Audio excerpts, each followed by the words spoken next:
toss cars, ruin property and destroy structures in the name of an epic Super Bowl victory, here's how it's described. Philadelphia is cleaning up after its late night street celebrations where some overzealous fans smashed windows, climbed traffic lights and trashed some convenience stores.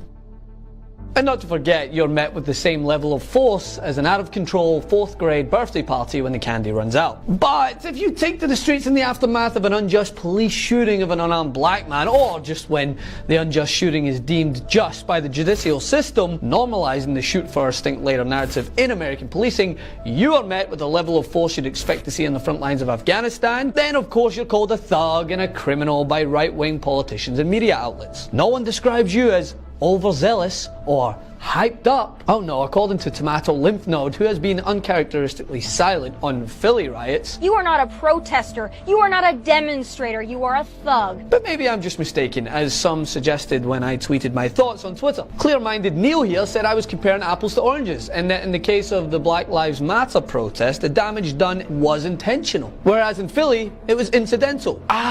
Thanks for clearing that up, Neil. I must have overlooked the part where this car flipped itself over, then set itself on fire.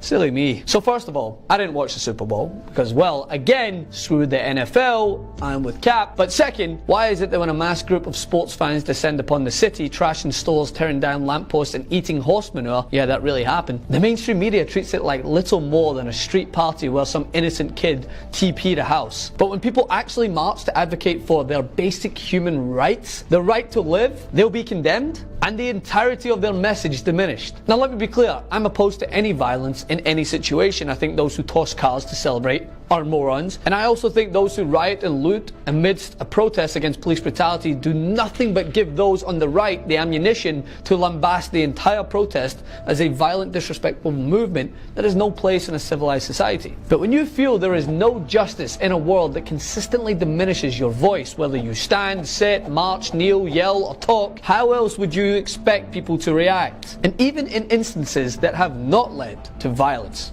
where crowds of predominantly black and brown people have led peaceful protests, maybe blocking traffic or even holding candlelit vigils to protest state violence, they're still met with scores of hostile police and viewed as violent, never to be deemed fine people like the damn Nazis in Charlottesville. Now listen, I'm not here to rain on anyone's parade, trust me, I'm a football fan. Well, the real football of course, but I know what it's like to get caught up in the bliss of winning. But when you strip away the underlying causes and you place the night of Ferguson next to the night in Philly, the similarity is there for everyone to see. Until you add the context, and then that's where the coverage and the handling of the situation differs. Mayhem that we witnessed, and even though you may be a police officer, police officers in Philly bleed green just like the rest of us. You're unlawfully assembled. Little spring, Cassandra. I got you.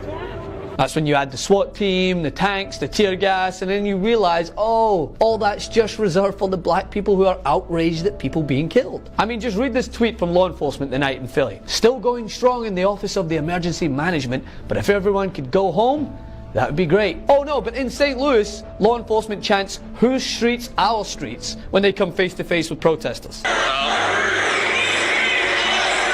So next time someone goes on a rampage to you about how black people just riot in their pursuit for justice, point them to hashtag Philly Police Scanner chronicling the aftermath of a sports team winning a big game, and then see what they say. Follow me on Instagram at Francis M. Maxwell and on Twitter also, Francis M. Maxwell. Like and share the video.